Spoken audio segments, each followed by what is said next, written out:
Welcome to Pananaw Moments, where we reflect on the Sunday Gospels. Sa ating ebanghelyo ngayong ikalimang linggo sa panahon ng Kwaresma, ipinapaalala sa atin ang isang mahalagang bagay na dapat nating tandaan. Lahat tayo ay mamamatay.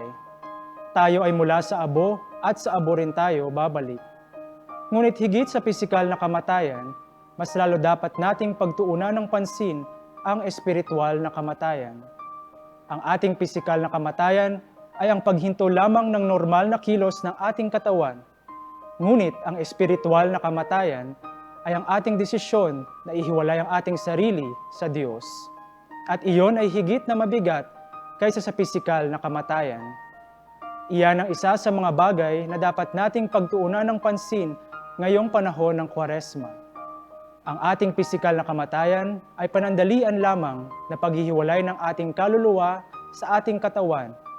Ngunit ang espiritual na kamatayan ay ang paghihiwalay ng ating kaluluwa sa Diyos.